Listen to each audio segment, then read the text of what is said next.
to have confidence table के बारे में।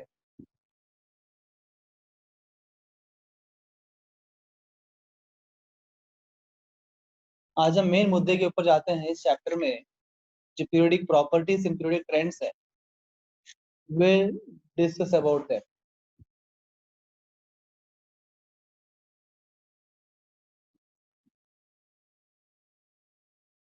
Periodic properties. The first periodic property is atomic size, we can call it as atomic radii.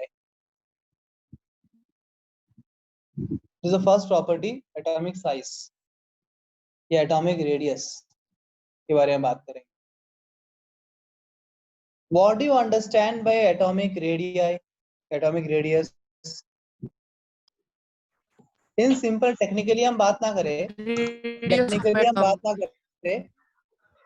distance from क्या है ये atom है, nucleus to nucleus outer centre,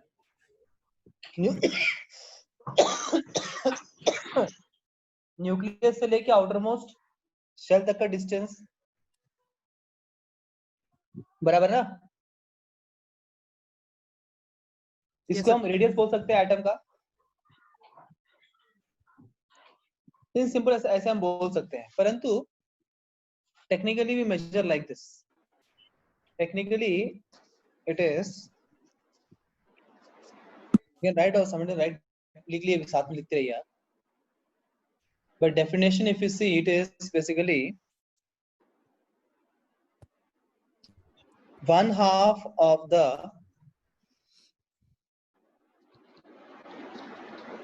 bond length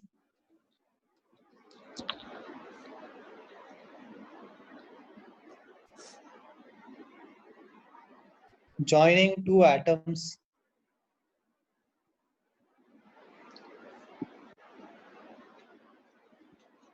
one-half of the bond length joining two atoms is called as atomic radius. ऐसे ही बोल सकते हैं। Technical definition. Half of the bond length, basically half of the bond length is called as the radius. So दो atom ऐसे है,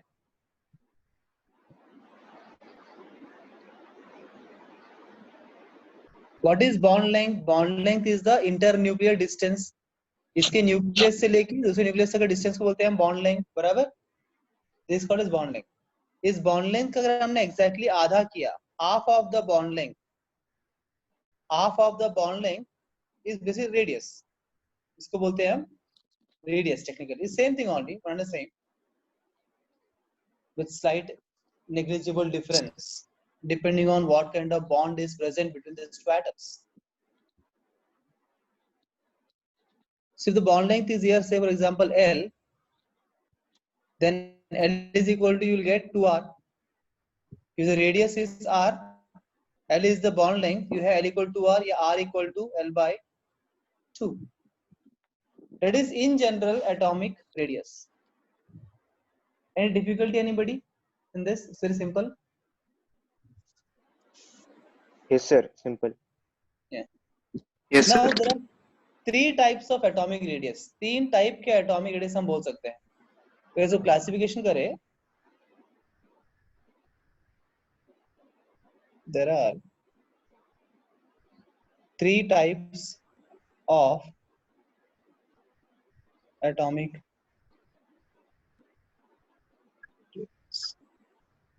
First one is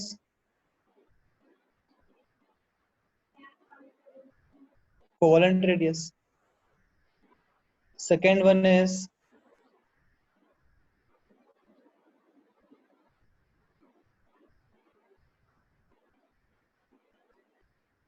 van der Waals radius. Third one is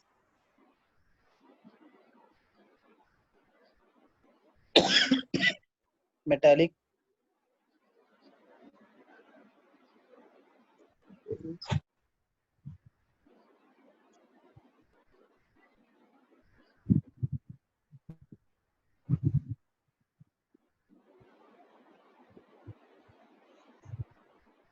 Covalent, van der Waals and metallic. तीन type के होते हैं। तो ये तीनों में डिफरेंस क्या होगा देखना है अपने को, है ना। तीनों में डिफरेंस क्या होगा, तीनों ही एटॉमिक रेडियस का, तीनों का मीनिंग सेम ही रहेगा ना, Yes, sir. Definition same, definition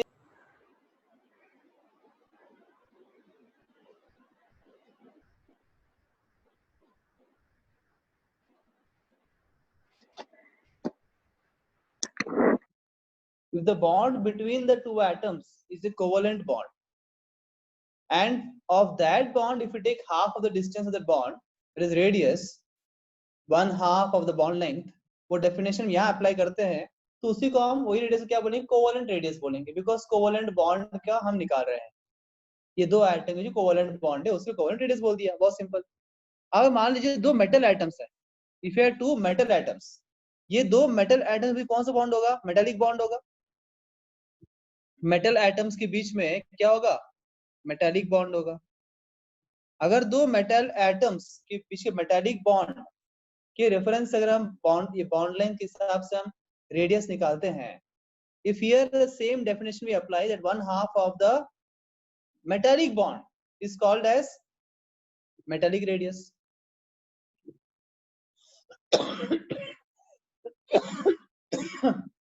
क्या आपको मेरी बात समझ में आ रही है? हाँ Atharva. Yes sir. Yes sir. Sir एक बार रिपीट करो ना, क्या बोले, एक बार रिपीट करो।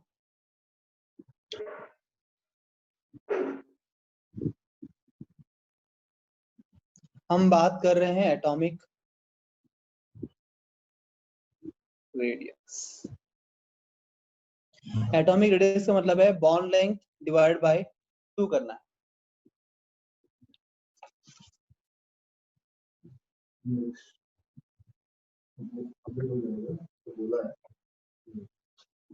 Locker, put in the locker.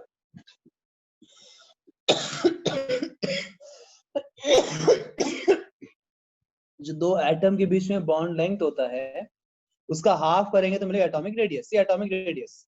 अब ये तीन टाइप के एटॉमिक रेडियस मैंने बोला, covalent, metallic and van der Waals. अगर जिस बॉन्ड लेंथ की हम बात कर रहे हैं, अगर वो बॉन्ड कोवलेंट बॉन्ड है, वो बॉन्ड कैसा है, covalent bond between two atoms. अगर वो कोवलेंट बॉन्ड है तो उसको हम क्या बोलेंगे, कोवलेंट रेडियस बोलेंगे। अगर वो दो मेटल एटम्स के बीच का बॉन्ड है, दो मेटल एटम्स के बीच के बॉन्ड है जिसमें मेटालिक बॉन्ड प्रेजेंट है, उसको हम क्या बोलेंगे, मेटालिक रेडियस बोलेंगे। अगर मान लीजिए दो एटम के बीच में कोई बॉन्ड ही नहीं है, दो एटम में कोई बॉन्ड नहीं है, क्या फिर भी वो साथ में रह सकते हैं? Yes sir. ऐसे बहुत सारे मॉलिक्यूल जिनके बीच बॉन्ड नहीं होता है, एटम्स, मॉलिक्यूल, पार्टिकल रहते हैं जिनके बीच कोई बॉन्ड नहीं होता है, फिर वो साथ नो में रहते सर। हैं। हाँ नो सर। नो, अच्छा किसने बोला नो?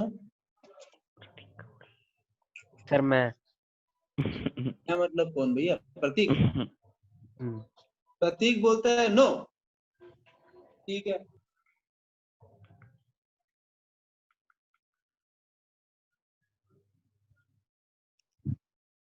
प्रतीक जी, आपको नमक पता है, नमक? Yes do you know sir. Salt, है ना, yes NaCl। Sir. Yes sir. जो सॉल्ट का हर एक कण होता है ना, एक पार्टिकल, एक क्रिस्टल, वन क्रिस्टल, एक टुकड़ा सॉल्ट का आप लेंगे, है ना, स्मॉल क्रिस्टल होते हैं ना, if you take one crystal of NaCl, तो एक क्रिस्टल में क्या एक ही NaCl है? No sir. Millions and trillions of NaCl है। ये सारे NaCl एक साथ रह रहे हैं, इसीलिए आप देख पा रहे हैं उस क्रिस्टल को। अगर यस सर। ये सभी NaCl मॉलिक्यूल्स अलग अलग हो जाए, क्या आप देख पाएंगे? बोलिए जी। No sir. नहीं सर। वो एक साथ में जुड़े हुए हैं, इसीलिए उसका कंबाइंड इफेक्ट हमको दिखाई दे रहा है पार्टिकल। तो ये एक Na और Cl के बीच में हम जानते हैं आयनिक बॉन्ड होता है ना, Na plus Cl minus ionic bond. पर दो NaCl मॉलिक्यूल में कौन सा बॉन्ड होता है? कोई बॉन्ड होता है? नहीं होता है ना, फिर भी साथ में रहते हैं ना वो लोग, और वो साथ में रहते हैं इसलिए हमको दिखते हैं। एक क्रिस्टल में सब NaCl साथ में रहते हैं, है कि नहीं? Yes sir. हाँ, तो आप क्या मेरी बात से राजी है? Yes sir. परंतु मैं राजी नहीं हूं इस बात से। आप राजी हो गए मेरी बात से, मैं राजी नहीं। What is the meaning of bond बताइए पहली बात। What is bond? कौन बताएगा बॉन्ड मतलब क्या होता है? हम बॉन्ड बॉन्ड बोल रहे हैं, बॉन्ड है, बॉन्ड नहीं है, इतना सारा बॉन्ड बोल रहे हैं, covalent bond, ionic bond, bond bond बहुत कर रहे हैं भैया, पर बॉन्ड क्या है? क्या आप जानते हो बॉन्ड क्या है? सर, हाँ बोलो। जब दो एटम्स एक दूसरे के साथ इलेक्ट्रोमैग्नेटिकली अटैच हो जाता है ताकि वो ज्यादा स्टेबिलिटी हासिल कर सके, उसे बॉन्ड कहते हैं। क्या बात है, आप एकदम साइंटिस्ट हो हैं। देखो भाई, मैं तुम्हारे इतने 90% वाला नहीं हूँ, मैं 70% वाला हूँ, है ना? सर सिंपल बोले तो मेरी जो भाषा समझाओ मुझे, मैं बताऊं बॉन्ड क्या है? Bond is nothing but a force of attraction. Forget about all technical things you studied here and there. Bond is nothing but a force of attraction. This force of attraction can be between the two atoms, two ions or molecules.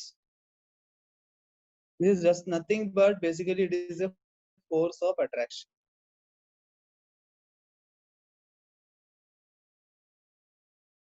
It is a force of attraction.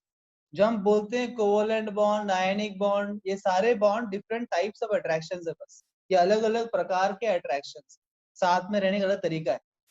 क्या बिना कोई force of attraction के, बिना attachment के साथ रह सकते हो आप आपके लाइफ के अंदर भी? there is some attachment, right, to your parents, your family members, Yes, sir. so you're staying with them. But if some stranger comes and tells let us stay together, whom you don't know, जिनसे कोई attraction भी नहीं है, कोई आसक्ति भी नहीं है, क्या आप उनके साथ रहने की पसंद करोगे? No, sir. No sir. नहीं ना। तो बिना कोई अटैचमेंट के, अट्रैक्शन के किसी के संग में हम रहना पसंद नहीं करते। उसी प्रकार से एटम्स और मॉलिक्यूल्स, आयंस भी बिना कोई फोर्स ऑफ अट्रैक्शन साथ में रह नहीं सकते। और मैं बोल रहा हूँ बिना फोर्स ऑफ अट्रैक्शन साथ में नहीं रहते, मतलब बिना बॉन्ड साथ में रह नहीं सकते। उसका मतलब ये NaCl और NaCl के बीच में कोई तो बॉन्ड एग्जिस्ट करता है जो हम जानते नहीं है। हम सिर्फ दो ही बॉन्ड को जानते हैं ना, हम जानते हैं आयनिक बॉन्ड और कोवलेंट बॉन्ड। तो हमको लगता है अगर ये दो बॉन्ड नहीं है तो बॉन्ड ही नहीं रहेगा, because is beyond my scope of understanding. There can be something beyond our intelligence. Knowledge फिलहाल इसे पता नहीं है, knowledge है मालूम चल जाएगा अच्छा ऐसा है क्या, वेरी सिंपल। तो एक साइंटिस्ट था जो मैं बोल रहा हूँ ना, यही बात सोच रहा था वो, मतलब उन्होंने पहले सोचा फिर मैंने सोचा। उनका नाम है van der Waals. He is one of the many scientists who told, famous. उन्होंने बोला ये जो मॉलिक्यूल साथ में रह रहे हैं, उसका मतलब उनके बीच में कुछ तो फोर्स ऑफ अट्रैक्शन होगा। बिना कोई फोर्स ऑफ अट्रैक्शन के ये लोग साथ में नहीं रह सकते हैं। हाँ, इसमें कोवलेंट बॉन्ड नहीं है, आयनिक बॉन्ड नहीं है। Covalent bond, ionic bond, they are called as atomic bonds. They are atomic bonds, वो एटॉमिक लेवल पे होते हैं।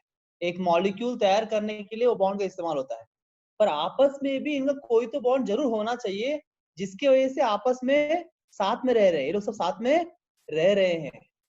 और उन्होंने उस पर्टिकुलर फोर्स ऑफ अट्रैक्शन का नाम दिया वैंडरवॉल फोर्स ऑफ अट्रैक्शन। क्या नाम दे दिया? Van der Waals force of attraction, week force of attraction because of which these molecules are held together though they don't have any covalent and ionic bonds. Any problem anybody here?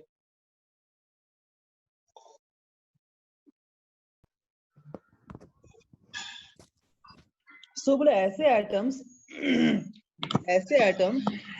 जिनके बीच में covalent bond नहीं है, metallic bond भी नहीं है, non metal atoms है और उनके बीच में कोई भी एटॉमिक बॉन्ड्स एग्जिस्ट नहीं करते हैं, no ionic bond, no covalent bond, but these atoms still stay together.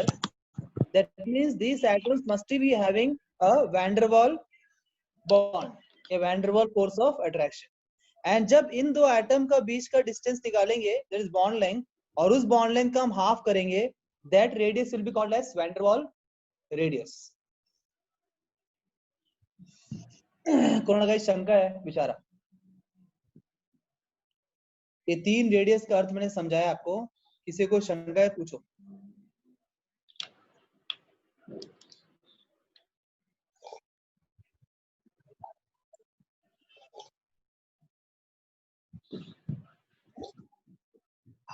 No शंका, राइट?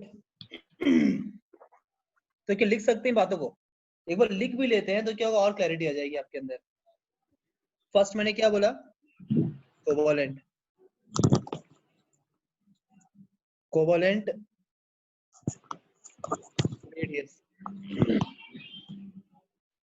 देखिए, it is defined as 1/2 of the distance between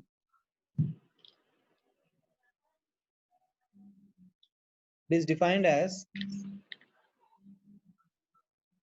1/2 of the distance between the centers of the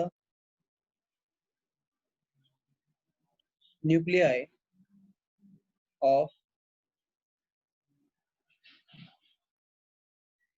two similar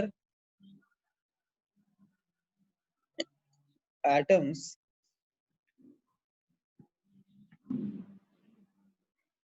bonded by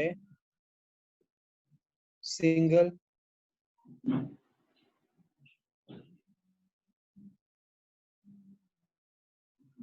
covalent bond.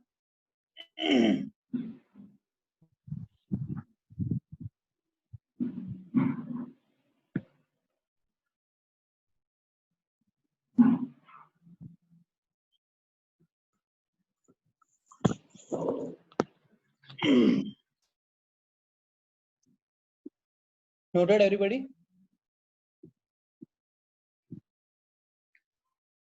Yes, sir.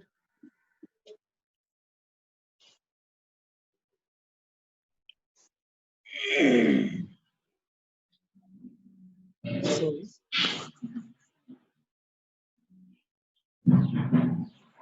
if you have 2 atoms like this, and if this is the bond length L, and if R is the radius, then R covalent will be given by L by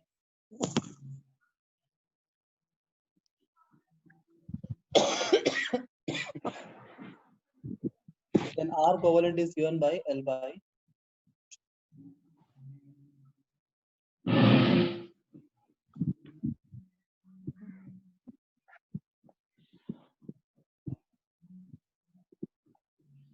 now this will be true if this both atoms are same. If this, I can tell, is a case 1, here both these atoms are same, both atoms are same, I can take like this in this case. If you have 2 different atoms, this case 2 ले लेते हैं,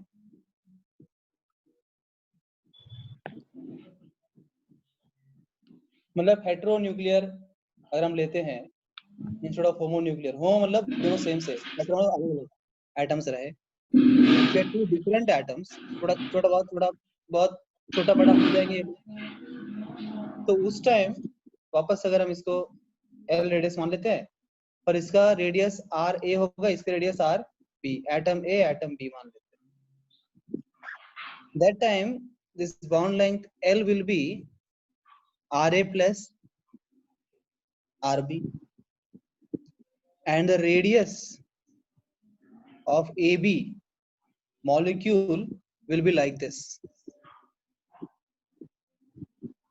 ये please note करिए, बहुत important है ये formula.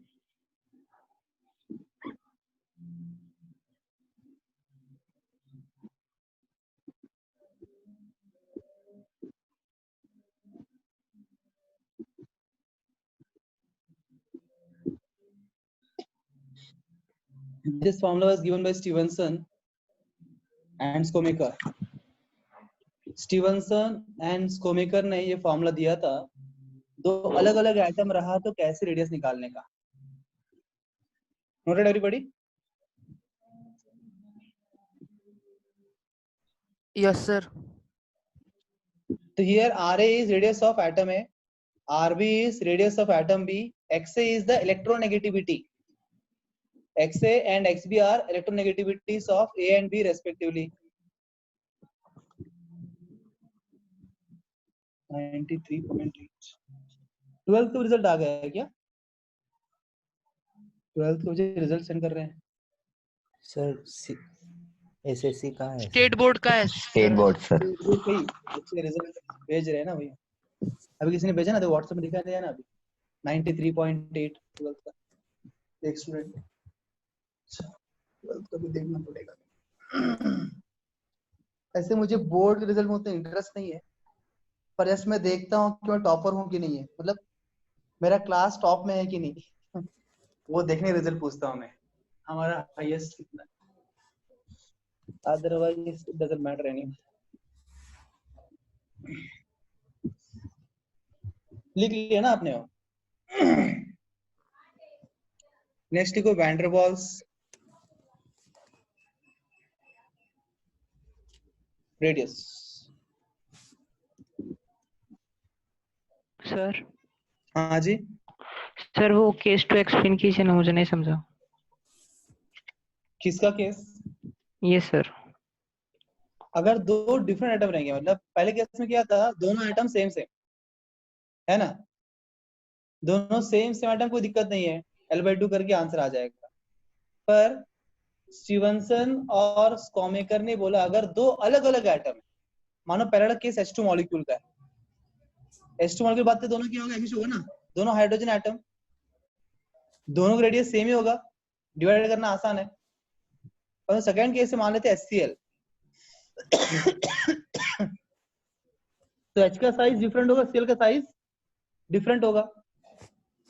बोले जब दो अलग अलग एटम है having different different electronegative values, उस केस में एक कॉमन रेडियस मुझे बताना है उस मॉलिक्यूल का, है ना। तो फिर Rab जो रेडियस होगा, तो कैसे निकालना ये रेडियस का जो इक्वेशन है, this given by Stevenson and Schomaker नामक साइंटिस्ट लोगों ने ये हेटेरो न्यूक्लियर मॉलिक्यूल के लिए या heteronuclear diatomic molecule के लिए एक फार्मूला दिया था। It's a formula given by them to find out. Sir XA और XB क्या है? Where XA and XB are the electronegative values. हर एक एलिमेंट का अपना एक इलेक्ट्रोनेगेटिव वैल्यू होता है ना। You know what is electronegativity? The tendency to pull electron towards itself. The tendency to pull electron towards itself is called as electronegativity. The tendency to give electrons, to donate electrons is called electropositivity. You must have heard in 10th standard ना, metals are electropositive in nature. Metals जो होते हैं electropositive होते हैं, non metals जो होते हैं negative होते हैं, सुना होगा आपने इस बात। सो इलेक्ट्रोनेगेटिव मतलब तो हर एक के वैल्यू भी होता है, मैंने मेजर किया है, पाउलिंग स्केल बोलते हैं जो भी है, उससे मेजरमेंट किया है कि हर एक का अलग वैल्यू स्पेसिफाई किया है, इसका इलेक्ट्रोनेगेटिव वैल्यू इतना है, इसके इतना है, ऐसे। तो जो भी उसके वैल्यूज होंगे क्वेश्चन में दिया रहेगा, अगर क्वेश्चन आएगा तो। पहले तो क्वेश्चन नहीं आता इसके ऊपर, ये बस थ्योरी के लिए है। There are no numericals on this. It is a inorganic chemistry. You don't get numericals here. But then, if at all they ask a question, they will give you all the values. They will give you Ra, Rb, Xa, Xb. Xa is electronegativity of A, Xp is electronegativity of B. ये सब values दिया रहेगा, आपको पूछेगा what is the covalent radius, आप बस put करो और solve करके निकाल दीजिए, ठीक है? Nothing to worry about. Van der Waals radius, the radius, it is defined as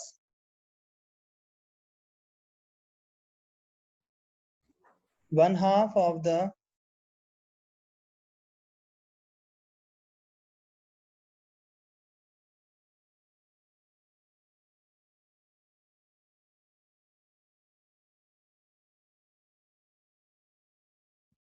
two identical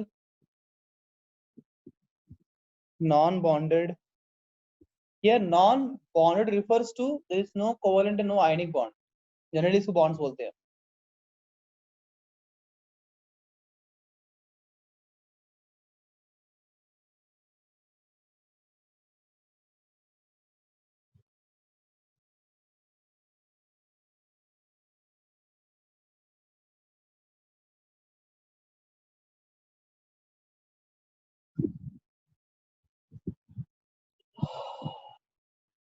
note किया?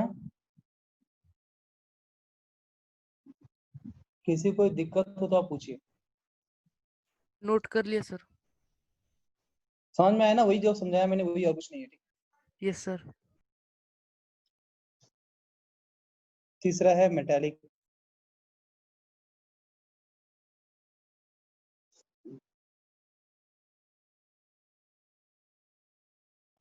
सर एग्जांपल दीजिए ना पिछले वाले का. Any solid you take, you know solid.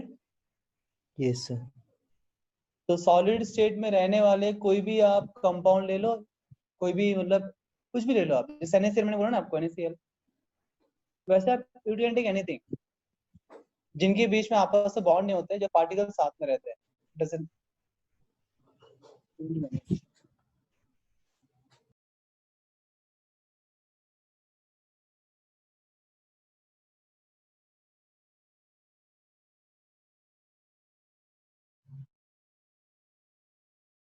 अधिक टाइम यहाँ स्पेंड नहीं करना बिकॉज चैप्टर का असली मुद्दा आगे है. क्या लिख रहा हूँ?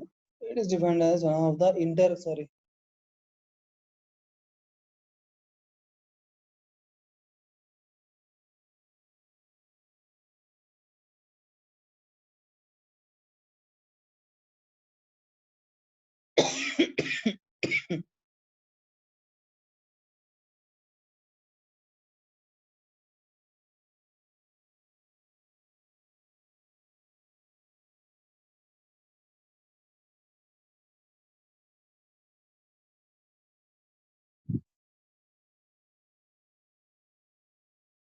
मेटालिक रेडियस को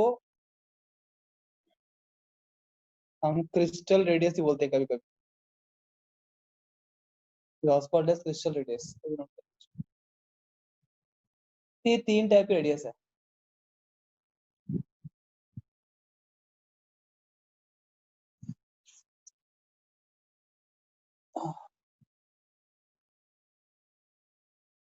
अब देखो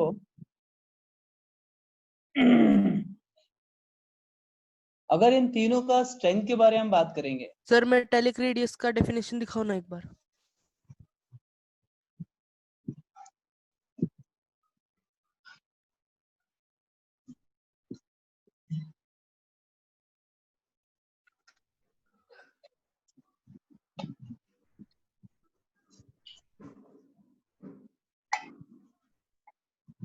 सर डन.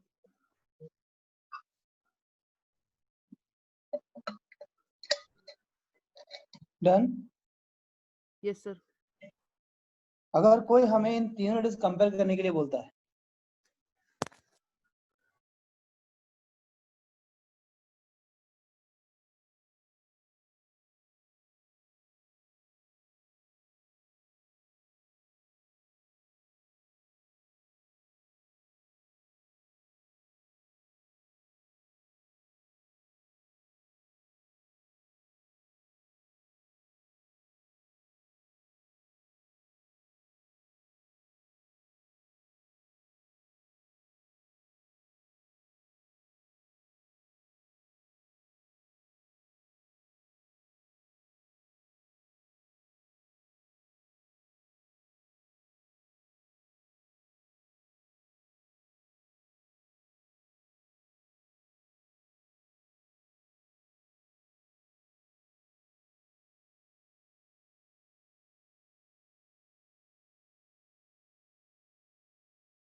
अगर हमको ये एटॉमिक रेडियस कंपेयर करने के लिए बोलता है, वैन डर वाल रेडियस है, मेटेलिक रेडियस है, कोवेलेंट रेडियस है, अगर हमें इन्हें कंपेयर करना हो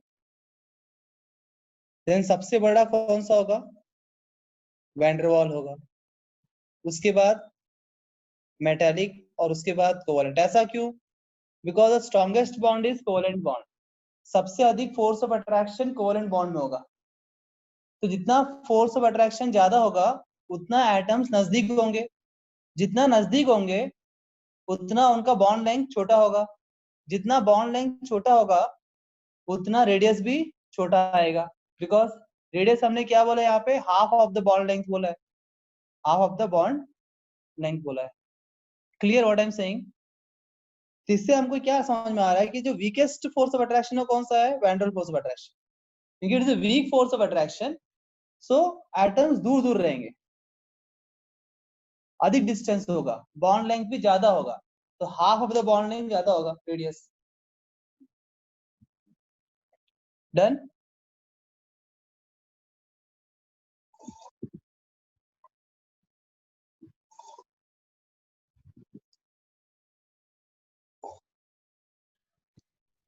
Yes, sir.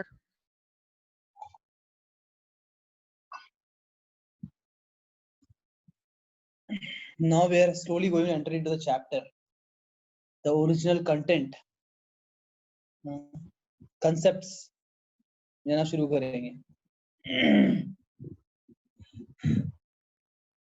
अच्छा, ये एटॉमिक साइज थोड़ा ये ट्रेंड भी देख लेते हैं, पीरियोडिक ट्रेंड। आपने पढ़ा और ट्रेंड फिर से पढ़ लेते हैं। आपको पता है एटॉमिक साइज का पीरियोडिक ट्रेंड क्या होगा? यू सी दैट आल्सो, साथ में देख लेते हैं। पीरियोडिक ट्रेंड मतलब along the period down the group.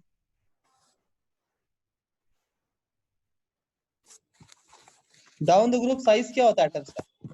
बढ़ता है सर, इंक्रीज होता है।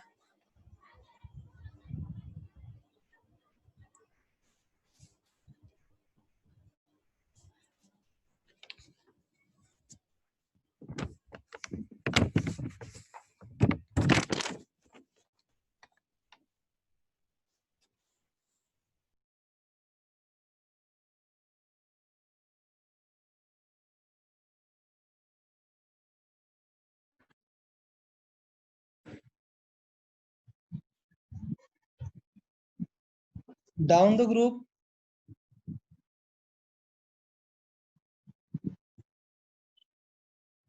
size increases.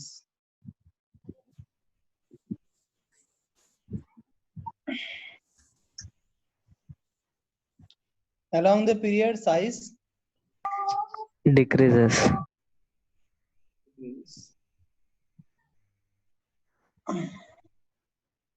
इसका कनेक्शन किसके साथ है वो देखते हैं। ऐसा क्यों? ऐसा क्यों? ये जानने के लिए हम पढ़ते हैं next topic, nuclear charge and screening effect. ये दो लोगों को समझना आवश्यक है to understand different periodic trends and properties. So since already you have done the foundation and all this, you should know all these things. आप sir जानते हैं 10th में हुआ है ये सब। आपने 10th में सेम चैप्टर है ना।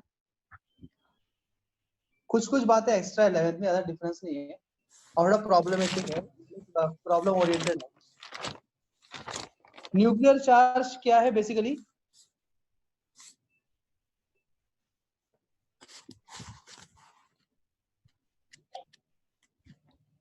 कल्पना नहीं है क्या आज? कल्पना sir attraction of electrons towards proton. very good dear, very good. This is the attraction between electrons and nucleus. And nucleus क्यों? nucleus में protons उसी लिए। correct. What is screening effect? What is screening effect?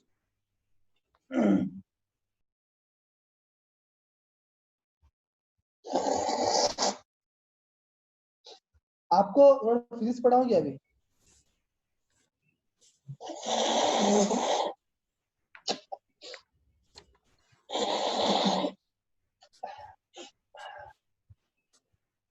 थोड़ा physics में जाइए, physics के अंदर Let us move into physics to connect with the chemistry. शायद ये आपको पता होगा, फिजिक्स में आपने ये तो पढ़ा होगा, centripetal force, Yes, sir. Yes, sir. Centrifugal force. Yes, sir. जो आपने फिजिक्स में सेंट्रीपिटल सेंट्रीफ्यूगल पढ़ा ना, वही केमिस्ट्री में न्यूक्लियर चार्ज और स्टीयरिंग इफेक्ट की तरह काम करते हैं. ऐसे में कनेक्ट करूंगा. अगर ये समझ गए तो वो समझ जाएंगे आप. बराबर. How many of you know properly what is centripetal and centrifugal forces? Raise your hand if you don't want to speak. Shoal, प्रतीक, कावड़े, बहुत कम लोगों को पता है. Vaishnavi Deshmukh, do you know? सबको पता है,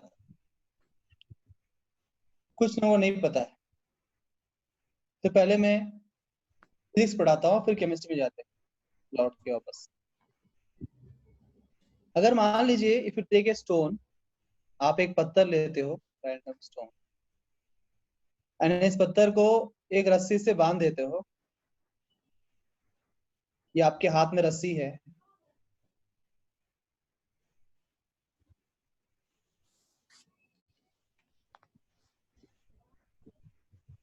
ये बेसिकली आपका हाथ है, ठीक है ना? भले ऐसे लग नहीं रहा होगा पर हाथ ही है. आपने अपने हाथ में एक रस्सी से पत्थर को बांध, क्या कर रहे हो? इसको क्या कर रहे हो? घुमा रहे. किया आपने बचपन में कभी ऐसी हरकत? कुछ बांधो, ऐसे घुमाओ, ऐसे हाथ में पकड़ के, है ना? Yes, तो आप sir. देखते हैं जब घूमता है, when it rotates in a circular motion, एक सर्कुलर मोशन में घूमता रहता है पत्थर, इस प्रकार से घूमता है. उस वक्त इस पत्थर के ऊपर जो है ना, दो प्रकार के फोर्स एक्ट करते हैं. In this circular motion two forces act on this stone. एक फोर्स जो उसको अंदर की ओर खींचता है और एक फोर्स जो उसको बाहर की ओर खींचता है. जो फोर्स अंदर की ओर खींचता है उसको बोलते हैं सेंट्रीपिटल फोर्स, और जो फोर्स बाहर की ओर धकेलता है उसको बोलते हैं centrifugal force. That is called as centrifugal force. So देखो, अगर आप जब घुमाते हो, आप विजुअलाइज करो इस बात को, एकदम मस्त सर्कुलर मोशन में घूम रहा है, एकदम मस्त घूम रहा है, कोई टेंशन नहीं है. अगर आपको लगता है एकदम मस्त घूम रहा है, कोई टेंशन नहीं हो रहा है आपके ऊपर, एकदम आराम से घूम रहा है, तो समझ जाना उस पर्टिकुलर कंडीशन में क्या हो रहा है. उस पर्टिकुलर वेलोसिटी पे सेंट्रीपिटल फोर्स और सेंट्रीफ्यूगल फोर्स क्या हो रहे हैं? दोनों इक्वल हो रहे हैं, दोनों बैलेंस हो रहे हैं. दोनों बैलेंस होने की वजह से उस पर्टिकुलर टाइम ना वो बाहर जाता है ना अंदर आता है, ना वो बाहर आता है ना वो अंदर आता है, बराबर मोशन में सर्कुलर मोशन घूम रहा है. पर अगर आपने इस वेलोसिटी को बढ़ा दिया, अगर आपने वेलोसिटी बढ़ा दिया, तो आप एक्सपीरियंस करेंगे कि वो जो आपके हाथ में रस्सी और पत्थर है, वह आपके हाथ से छूट के बाहर जाने की संभावना बढ़ जाएगी. बराबर है कि नहीं? If you increase the speed, there is a possibility that the stone and the thread itself both may leave your hand. They're thrown away. There will be outward force. एक outward force काम कर रहा है, which is throwing this stone away from your hand. What is that force? Called a centrifugal force. जब velocity आप बढ़ा दोगे, centrifugal force क्या हो जाएगा? बढ़ जाएगा, डोमिनेट करेगा, और ये आपके हाथ से बाहर फेंका जाएगा पत्थर. अगर आपने स्पीड घटा दिया तो सेंट्रीपिटल फोर्स जो है ना, ये डोमिनेट करेगा सेंट्रीफ्यूगल फोर्स को, और स्पीड घटा दिया तो देखेंगे आप वो अंदर की ओर आएगा पत्थर. वो स्टोन जो है आपको हाथ को लग सकता है, या अंदर की ओर आएगा, मोशन में नहीं रहेगा. ये आप फील कर पा रहे हो इस बात, इस एग्जांपल को? Are you able to feel what I am saying? Yes sir. Yes, sir.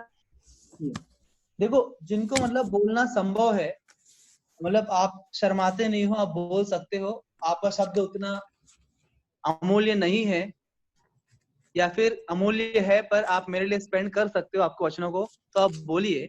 और जिनके शब्द बहुत अमूल्य है, जो बोल नहीं सकते हैं, जब भी यस और नो बोलना हो, यस बोलना होगा ना, आप जस्ट अपने हाथ दिखाइए, मैं समझ जाऊंगा कि आप हाँ बोल रहे हो, ठीक है ना। मुझे ना बोरिंग लगता है बिना कम्युनिकेशन का, पता नहीं मेरा नेचर ही ऐसा है। I don't like one way communication, I like two way communication, और मेरा टीचिंग स्टाइल ही है।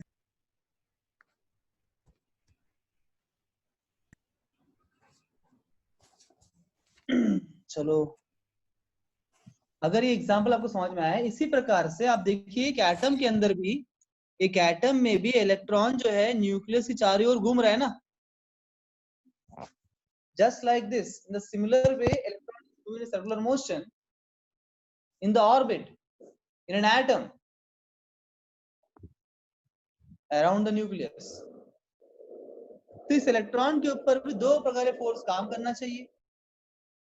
अब ये दो फोर्स में रिलेट कर रहा हूं, न्यूक्लियर चार्ज और screening effect. I am not saying they exactly same, I am not saying that they are exactly same as that of centripetal and centrifugal force, but I am trying to connect with them, they are similar. Because जो हम नहीं जानते हैं उसको अगर हम connect करें जो हम जानते हैं, तो फिर जो हम नहीं जानते हैं जान जाएंगे, तो आसान हो जाता है। That's what is I'm trying to do currently, है ना। हम जानते हैं सेंट्रीफ्यूगल, आसान है समझना, उसको ये समझना मुश्किल है। ये न्यूक्लियर चार्ज जो है ना, it is like your centripetal force, and screening effect जो है ना, it is like a centrifugal force. Nuclear charge electron को अंदर की ओर खींचता है। It is the attraction between the nucleus, a positively charged nucleus, and the negatively charged electron. Because the force of attraction between the nucleus and the electron अंदर की ओर एक force काम करता है उसके ऊपर, उस फोर्स को हम बोलेंगे न्यूक्लियर चार्ज। और दो शेल्स के बीच में हर एक शेल में कौन होते हैं? इलेक्ट्रॉन्स होते हैं ना। Yes sir.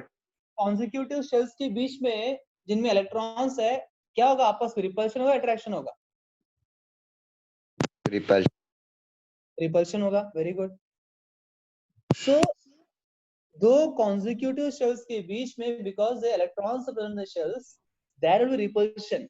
और रिपल्सिव फोर्स जो है ना, आउटवर्ड फोर्स है, जो उस इलेक्ट्रॉन को, ये इलेक्ट्रॉन को अंदर खींच रहे हैं न्यूक्लियस, और यहाँ पे जो इलेक्ट्रॉन्स है वो बाहर ढकेल रहे हैं उसको बाहर की ओर। It's outward force, and this outward force जो बाहर की ओर ढकेल रहा है उसको हमने क्या बोला? स्क्रीनिंग इफेक्ट, जिसको हम सेंट्रीफ्यूगल फोर्स बोलते हैं जनरल लाइफ के अंदर, जिसके अंदर उसको यहाँ पे एटॉमिक लेवल पे हमने क्या बोला? स्क्रीनिंग इफेक्ट बोला। तो nuclear charge is inward force and screening effect is a outward force.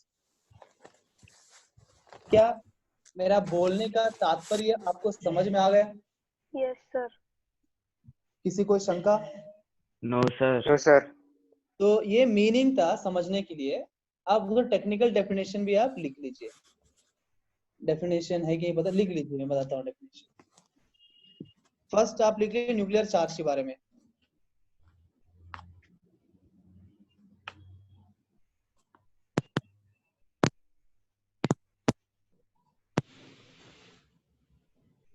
The force of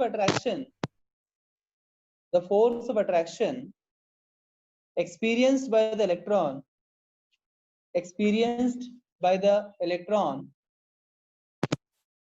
the force of attraction experienced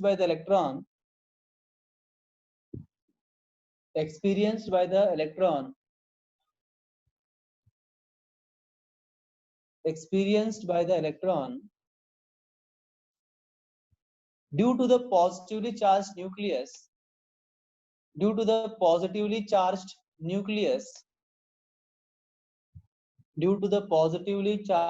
nucleus is called as nuclear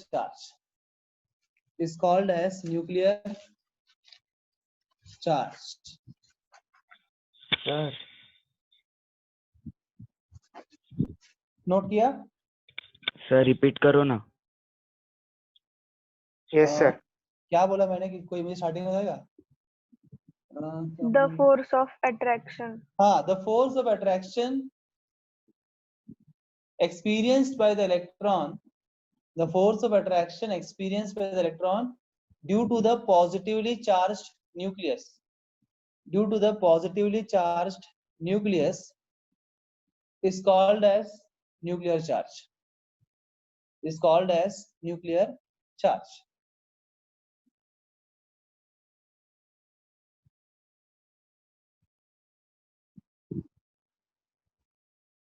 Done.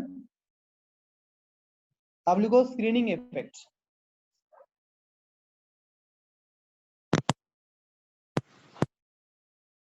Screening effect है, कभी-कभी shielding effect बोलते हैं. It's also called as shielding effect also.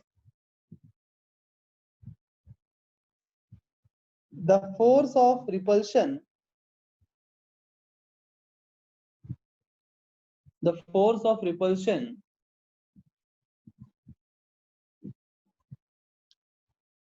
between the electrons of two consecutive shells, the force of repulsion between the electrons of two consecutive shells, between the electrons of two consecutive shells is called as screening effect. Is called as screening effect.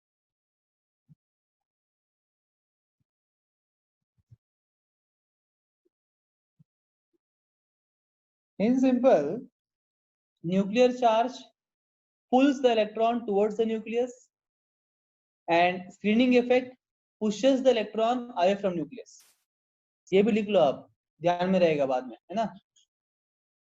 In simple, nuclear charge pulls the electron towards the nucleus. Nuclear charge pulls the electron towards the nucleus. Pulls the electron towards the nucleus, and screening effect pushes the electron, है ना sir, pushes the electron away from nucleus. लिख लिया. अब देखो और बात समझाता हूं मैं आपको. अभी दोनों समझने के बाद अगर मैं आपसे ये बोलूं कि अगर कोई एटम में न्यूक्लियर चार्ज बढ़ जाए, सुन ध्यानपूर्वक, कंसेप्ट की बात कर रहा हूं. अगर कोई एटम में न्यूक्लियर चार्ज बढ़ जाए तो उस एटम का साइज घटेगा कि बढ़ेगा? घटेगा. घटेगा, है ना. Very good. न्यूक्लियर चार्ज, अभी ये एटम है, यहाँ पे इलेक्ट्रॉन है, एक पर्टिकुलर फोर्स है जिससे वो खींच रहा है, तो यहाँ बैलेंस हो गया, इलेक्ट्रॉन यहाँ पे स्थित हो गया. अगर मैं बोलता हूँ उसका फोर्स ऑफ अट्रैक्शन बढ़ गया, न्यूक्लियर चार्ज बढ़ गया, तो क्या होगा? एटम श्रिंक होगा ना. एटम श्रिंक हो जाएगा, इलेक्ट्रॉन नजदीक आ जाएगा और उसके, तो ऑर्बिट का साइज छोटा हो जाएगा. Atom will shrink. If nuclear increases, it pulls the electron towards the nucleus, the atom will shrink. Atom will shrink, the size of the atom will decrease. Getting a point, everybody? Yes, sir. If I say that screening effect is increasing, then what will happen? Size will increase, will expand.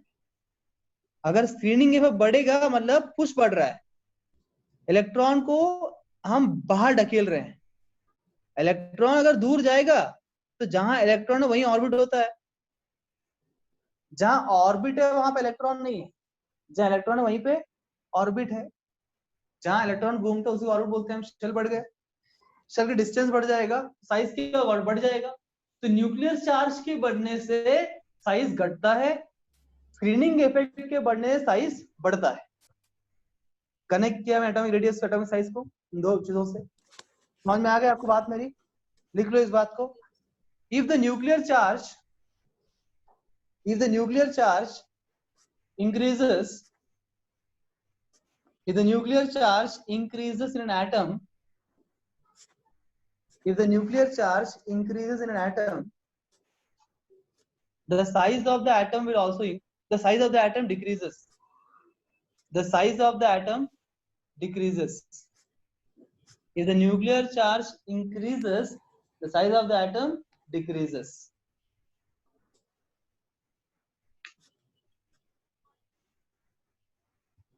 Second point लिखिए, if screening effect increases, the size of the atom also increases.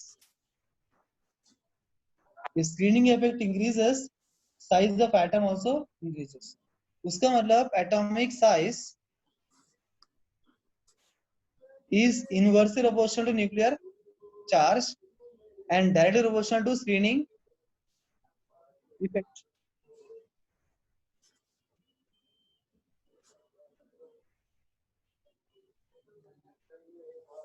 इसका application भी है, concept का application भी है।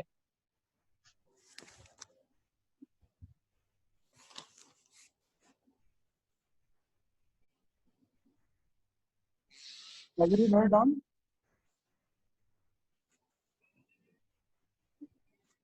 सिर्फ इसे application करते हैं हम, कैसा क्वेश्चन इसमें आएगा। से आपके पास एटम ए है, मैंने बोला ये ए एटम में से एक इलेक्ट्रॉन मैंने निकाल दिया, एक इलेक्ट्रॉन निकाल दिया, क्या बन जाएगा, ए प्लस बन जाएगा। और मैं क्वेश्चन पूछता हूँ ए और ए प्लस में किसका साइज बड़ा है, A greater than A plus है कि A plus greater than A है कि A equal to A plus. Size के बारे में बात करें। How many of you say option A, raise your hand please. Question repeat करिए ना sir. Question is which of A और ए प्लस में किसका एटॉमिक साइज ज्यादा होगा, किसका एटॉमिक साइज ज्यादा होगा। कितने बोलते हैं option A, raise your hand. A greater than A plus. 1 2 3 4 5 अरे बहुत लोग हैं। कितने बोलते हैं option B, raise your hand please. Option B.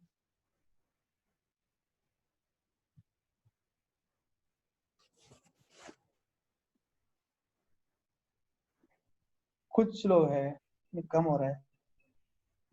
3 लोग, ऑप्शन ए सर। 3 लोग बोलते हैं कि ऑप्शन बी, 4 लोग। कितने बोलते हैं option C, raise your hand please.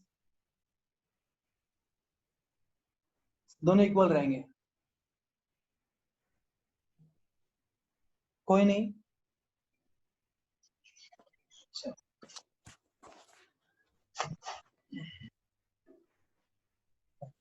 देखो कंसेप्ट ला के देखते हैं, देखते क्या होता है। ए में कितने प्रोटॉन्स है, मान लेट अस से दैट ए का एटॉमिक नंबर 10 है। एटॉमिक नंबर 10 है तो बताओ इसमें कितने प्रोटॉन कितने इलेक्ट्रॉन रहेंगे। सर 10 10 प्रोटॉन 10 इलेक्ट्रॉन, ठीक है ना। मतलब इसके न्यूक्लियस में 10 प्रोटॉन्स है, 10 प्लस चार्ज है। जब भी हम इलेक्ट्रॉन निकालते हैं एटम से, इलेक्ट्रॉन डालते हैं, तो चेंज किसमें होगा, नंबर ऑफ इलेक्ट्रॉन्स में होगा। एटम की आयनाइजेशन से प्रोटॉन्स के ऊपर कोई फर्क पड़ने वाला नहीं है। Protons will be always fixed, 10 protons ही रहेंगे। अब पहले जो है यहाँ पे 10 इलेक्ट्रॉन्स थे इसके आउटर मोस्ट में, 10 इलेक्ट्रॉन्स को 10 प्रोटॉन्स ने आपस में बांध के रखा हुआ था। अब क्या हुआ, आपने एक इलेक्ट्रॉन को निकाल दिया। जब आपने बोला ए प्लस, मतलब आपने एक इलेक्ट्रॉन को निकाल दिया। आप पहले यहाँ 10 इलेक्ट्रॉन्स थे, 10 लोगों को ये 10 प्रोटॉन्स ने खींच के रखा था अपनी तरफ with nuclear charge. Some force है applied to keep this together. अब सिर्फ 9 हो गए ना, 10 में से एक गया, कितने बचे, 9 बचे अभी ए प्लस में। जब 9 इलेक्ट्रॉन हो जाएंगे, बताओ ये 10 प्रोटॉन्स को ये 9 इलेक्ट्रॉन खींचना आसान हुआ कि डिफिकल्ट हुआ। आसान हुआ, आसान हो गया। पहले हम 10 लोग प्रोटॉन 10 इलेक्ट्रॉन खींच रहे थे, अब 9 ही इलेक्ट्रॉन्स बचे हैं, अब खींचना और आसान है। तो खींचेंगे और अंदर आएगा एटम, श्रिंक हो जाएगा। न्यूक्लियर चार्ज क्या होगा, बढ़ेगा ना।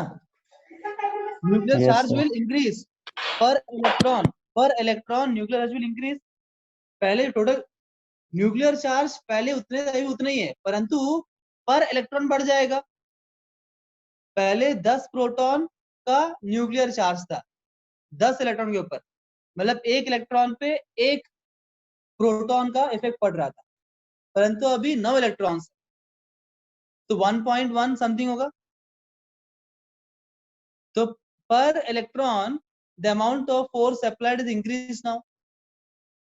So in one sense, when you remove the electron from the atom, the nuclear charge of the atom increases. जब भी एटम से इलेक्ट्रॉन निकालोगे तो न्यूक्लियर चार्ज बढ़ेगा. अगर न्यूक्लियर चार्ज बढ़ेगा, साइज क्या होगा? घटेगा, श्रिंक हो जाएगा, श्रिंक हो जाएगा. तो A greater than A plus. देखते हैं कितने सही बोला. हाँ बराबर है ना, मैक्सिमम लोगों ने सही बोला. क्या बाकी लोग समझ में आया मैंने क्या बोला? यस कुछ सर. समझा नहीं Yes, तो कोई sir. दिक्कत नहीं है. इतनी बात याद रखिए, जब भी आप इलेक्ट्रॉन निकालोगे एटम से, whenever you remove the electron, nuclear charge will increase. When you remove the electron, nuclear charge will increase. When you add electron, screening effect will increase. In short, अगर इलेक्ट्रॉन आपने remove किया atom से तो nuclear charge बढ़ेगा. अगर आपने electron add किया तो स्क्रीनिंग इफेक्ट बढ़ेगा. इलेक्ट्रॉन रिमूव किया, न्यूक्लियर चार्ज बढ़ा तो साइज क्या होगा? घटेगा.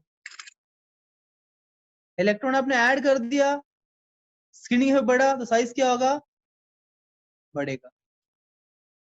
ये मुद्दे की बात है.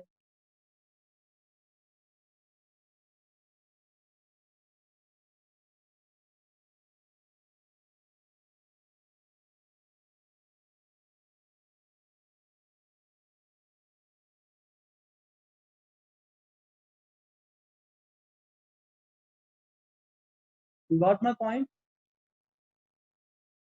So if I arrange, so you have A plus and A minus. तो बोलो इन तीनों में अगर उसको मुझे इंक्रीजिंग ऑर्डर में अरेंज करना है size, in increasing order of size, सबसे छोटा कौन होगा? A plus. A plus. Plus. उसके बाद A. A. this is the increasing order of size for a particular atom. Anion, cation और neutral atom. Same element का anion, cation और अगर neutral atom दिया है तो उनका साइज का ऑर्डर इस प्रकार से होगा.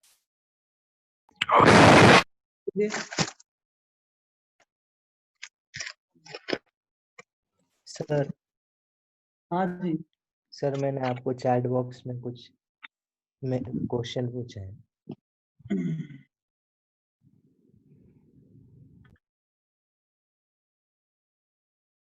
Chat box.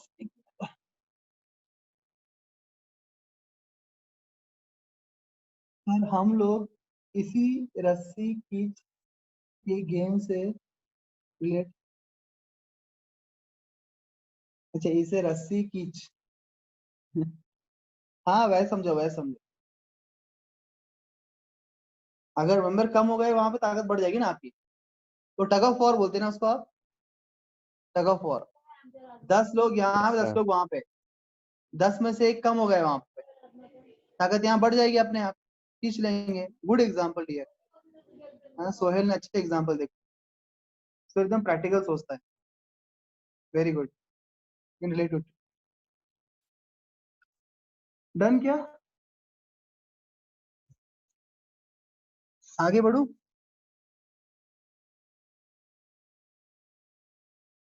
नहीं बढ़ू? सर आप आगे बढ़िए, हम आपके साथ हैं. और क्या बात है. थैंक यू वेरी मच यार for the moral support.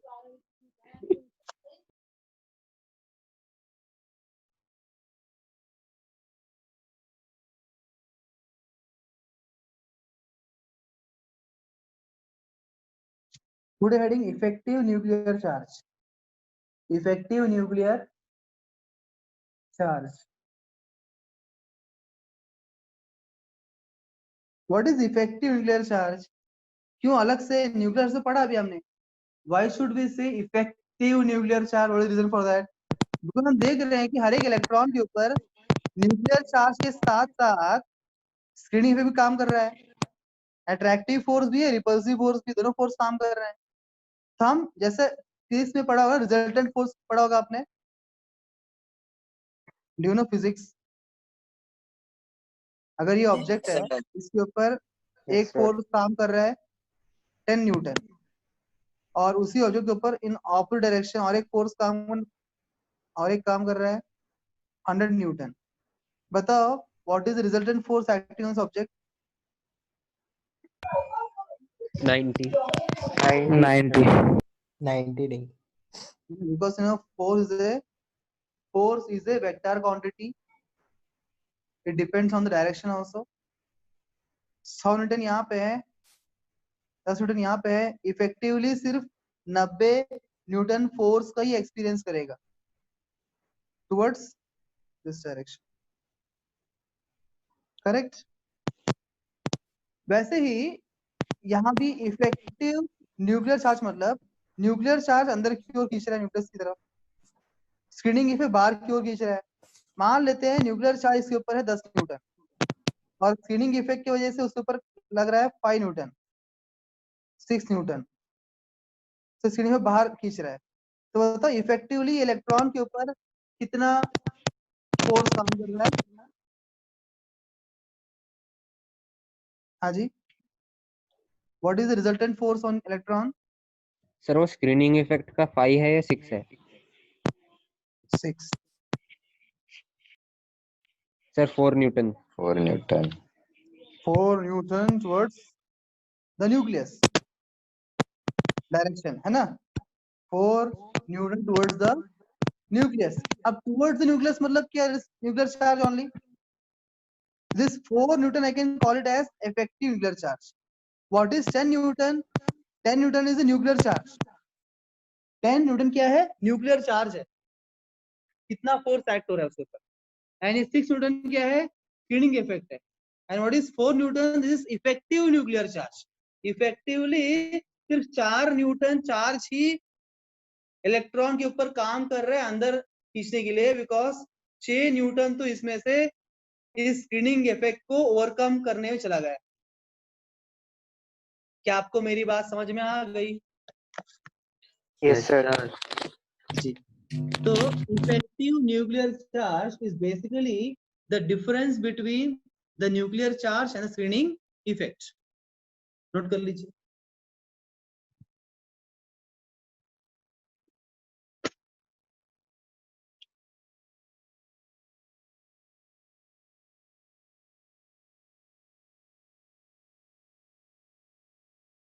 This is effective nuclear charge. Z is nuclear charge and sigma is screening effect. It is a difference between the nuclear charge and the screening effect. Sir हाँ जी, sir ये इनके standard symbols है क्या? हाँ जी, standard symbols ये वाला। तो शॉर्ट Okay, फॉर्म sir. निकालने से ये this are the symbols. Sir shielding effect वाले सिंबल को क्या बोलते हैं? सिग्मा। सिग्मा। Okay sir.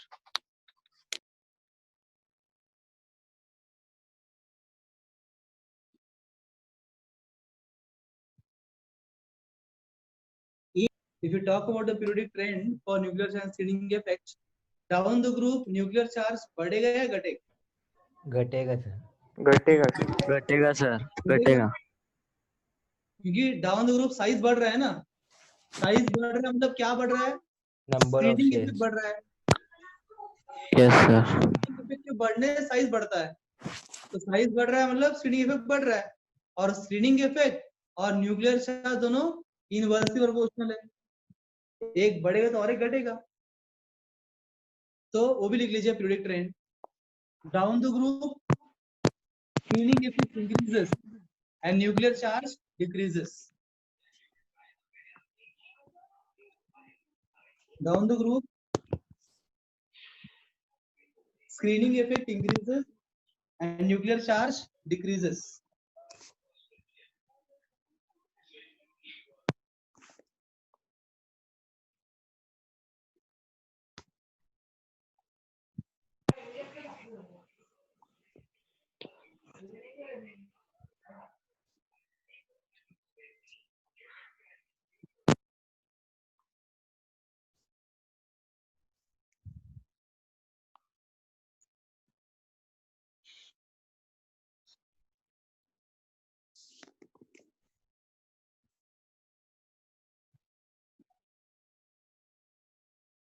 वैसा ही along the period क्या होगा जी? घटेगा sir. Sir screening effect decrease होगा और along the period साइज क्या होता है? घटता है ना, साइज घट रहा है मतलब न्यूक्लियर चार्ज क्या होगा? बढ़ेगा, स्क्रीनिंग इफेक्ट घटेगा, उल्टा हो जाएगा। along the period nuclear charge increases and screening effect decreases.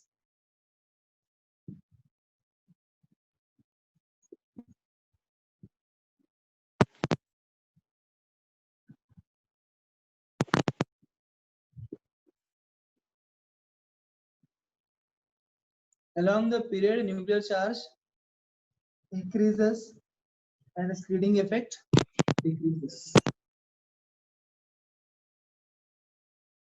So पहला टॉपिक आज का समाप्त हुआ। ऐसे 2-3 मेन मुद्दे हैं चैप्टर के। Next week we will one more class we have, right? If I am not wrong. No sir, ये लास्ट थी आज की। आज क्या है? वेडनेसडे है ना? Thursday sir. आज थर्सडे है क्या? Yes sir. अच्छा अच्छा, नो प्रॉब्लम। तो next week we will complete this chapter. Sir आप वो वर्कशीट के आंसर की सेंड करो ना।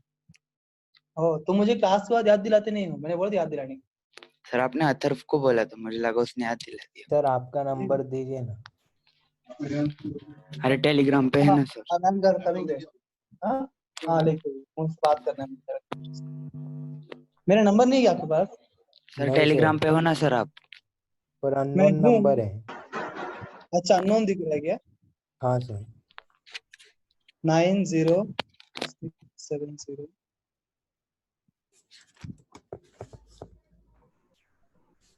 This is my personal number. 90670222358.